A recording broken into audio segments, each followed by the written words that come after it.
আসসালামু আলাইকুম। আজকে আপনাদেরকে যে গল্পটি পড়ে শোনাবো তার নাম অপ্রত্যাশিত দেখা। আজকে আপনাদের শোনাবো এই গল্পের পার্ট 1। ইউরোপের এক নির্জন শহরে থাকতো একটি পাকিস্তানি ছেলে। শহরটা খুব সুন্দর, আলো ঝলমলে, কিন্তু তার ভেতরে কোথাও যেন একটা শূন্যতা কাজ করত। ব্যস্ত দিন, ঠান্ডা রাত, সব কিছুই ছিল, শুধু একটা নিজের মানুষ ছিল না।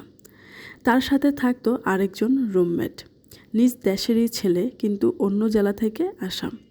দুজনের জীবনটাই ছিল কাজ, গল্প আর মাঝে মধ্যে পুরনো স্মৃতির আড্ডায় পড়া। একদিন খুব সাধারণ একটা সন্ধ্যায় সব কিছু বদলে গেল।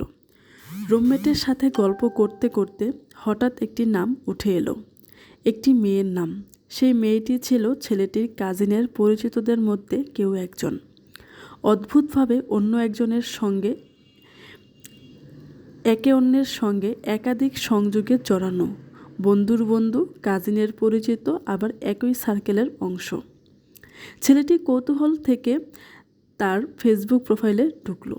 প্রোফাইলটি ছিল একদম সাধারণ, কিন্তু সেই সাধারণের মধ্যেই ছিল অদ্ভুত এক আকর্ষণ।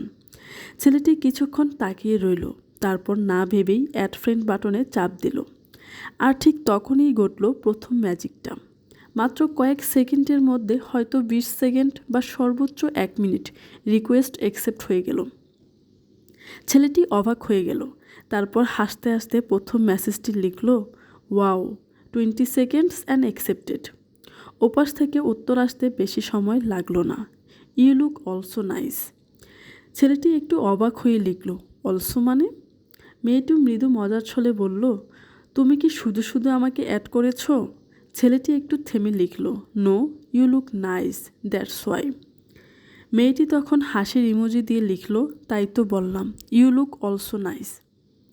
এই ছোট্ট কথোপকথনটাই ছিল শুরু। দিন যেতে লাগলো আর তাদের কথাগুলো ধীরে ধীরে গভীর হতে লাগলো। শুরুটা ছিল হালকা হাসি, মজা, সাধারণ আলাপ। তারপর একসময় তারা একে অপরের দিনের গল্প শেয়ার করতে শুরু করলো। কে কখন ঘুমালো, কে কি খেলো, কে কাকে মিস করলো, সব কিছু। একটা অদৃশ্য বন্ধন তৈরি হচ্ছিল। 1 বছর কেটে গেল এইভাবেই। এই 1 বছরে তারা কখনো মুখোমুখি হয়নি, কিন্তু একে অপরের জীবনের অংশ হয়ে গিয়েছিল নিঃশব্দে। তারপর একদিন ছেলেটি সিদ্ধান্ত নিল সে দেশে যাবে। ফ্লাইটের টিকিট কেটে ফেলল আর প্রায় 40 দিন আগে মেয়েটিকে জানালো। মেয়েটি সেই খবর শুনে যেন অদ্ভুতভাবে খুশি হয়ে উঠল। তার ভেতরেও তখন একটা অনুভূতি জন্ম নিচ্ছিল, সেটা হয়তো সে নিজেও পুরোপুরি বুঝতে পারছিল না। দিনগুলো দ্রুত কেটে যাচ্ছিল, কিন্তু একটা ছোট্ট গোপন বিষয় ছিল। মেয়েটির চোখে সমস্যা ছিল, সে চশমা পরত, কিন্তু সে কখনোই ছেলেটিকে এটা বলেনি, না ভিডিও কলে, না অডিওতে, না চ্যাটে। ফ্লাইটের আগের কিছুদিন আগে মেয়েটির চোখ দেখানোর জন্য ইন্ডিয়া চলে গেল। আর তখনই ঘটে গেল আরেকটা অদ্ভুত কাকতালীয় ঘটনা। ছেলেটির ইউরোপ থেকে ইসলামাবাদের ফ্লাইট আর মেয়েটির দিল্লি থেকে ইসলামাবাদের ফ্লাইট প্রায় একই সময়ে পড়ে গেল। ইস্তাম্বুল এয়ারপোর্টে বসে ছেলেটি অপেক্ষা করছিল তার পরবর্তী ফ্লাইটের জন্য। ঠিক তখনই সে জানতে পারল মেয়েটির ফ্লাইট ডিলে হয়েছে, মানে তারা প্রায় একই সময় ইসলামাবাদে পৌঁছাবে। ছেলেটির মুখে অজান্তেই হাসি ফুটে উঠল। হয়তো অবশেষে দেখা হবে। উত্তেজনা, আনন্দ আর অজানা এক অনুভূতিতে সে কিছুটা অস্থির হয়ে উঠল। সময় কাটানোর জন্য সে হালকা ড্রিঙ্কস করল, কিন্তু তার মন ছিল একটাই জায়গা, ওকে দেখব। অবশেষে ফ্লাইটে উঠল। দীর্ঘ যাত্রা শেষে যখন ইসলামাবাদে পৌঁছালো, তখন তার চোখে শুধু একটাই ছবি, মেয়েটি। এয়ারপোর্টের স্ক্রিনে সে দেখল মেয়েটির ফ্লাইট মাত্র 10 মিনিটের মধ্যে ল্যান্ড করবে। তার বুকের ভেতর দুকপুকানি বেড়ে গেল। কিন্তু ঠিক তখনই ফোনে একটা মেসেজ এলো, আমি খুব ভয় পাচ্ছি, আমার বড় ভাই আমার সাথে আছে, আমি তার সামনে তোমার সাথে দেখা করতে পারবো না, আই এম সরি, মনে হয় আমাদের আর দেখা হবে না। মেসেজটি পড়ে ছেলেটির মন হঠাৎই ভারী হয়ে গেল। 1 বছরের অপেক্ষা যেন হঠাৎ করেই থেমে গেল। তবুও সে নিজেকে সামলে নিল। সে সিটি ব্যাংকের সামনে দাঁড়িয়েছিল, একটি সিম কার্ড কেনার জন্য টাকা তুলতে লাইনে অপেক্ষা করছিল।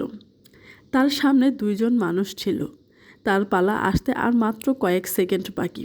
ঠিক তখনই পেছন থেকে একটি নরম কণ্ঠ ভেসে এলো। Excuse me brother, can you please help me out? ছেলেটি স্বাভাবিকভাবেই বলল, জি বলুন। সে ঘুরে তাকালো, আর তারপর সময় যেন থেমে গেল। সামনে দাঁড়িয়ে আছে সেই মেয়েটি। দুজনেই কয়েক সেকেন্ড কিছু বলতে পারল না। মেয়েটির চোখে বিস্ময়। তুমি? ছেলেটির চোখে অবিশ্বাসের হাসি। তুমি? কোনো পরিকল্পনা ছিল না, কোনো নাটকীয়তা ছিল না, তবুও তাদের দেখা হয়ে গেল। হয়তো এটাই ছিল ভাগ্যের লেখা।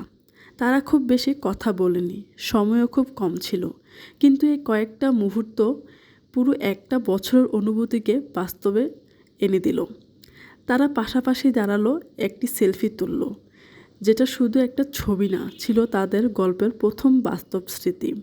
আর সেই দিন থেকেই নিঃশব্দে শুরু হয়ে গেল তাদের ভালোবাসার গল্প। এই গল্পের পরের পার্ট শোনার জন্য আমাদের সঙ্গেই থাকুন। খুব শীঘ্রই আমরা দ্বিতীয় পার্ট প্রচার করব।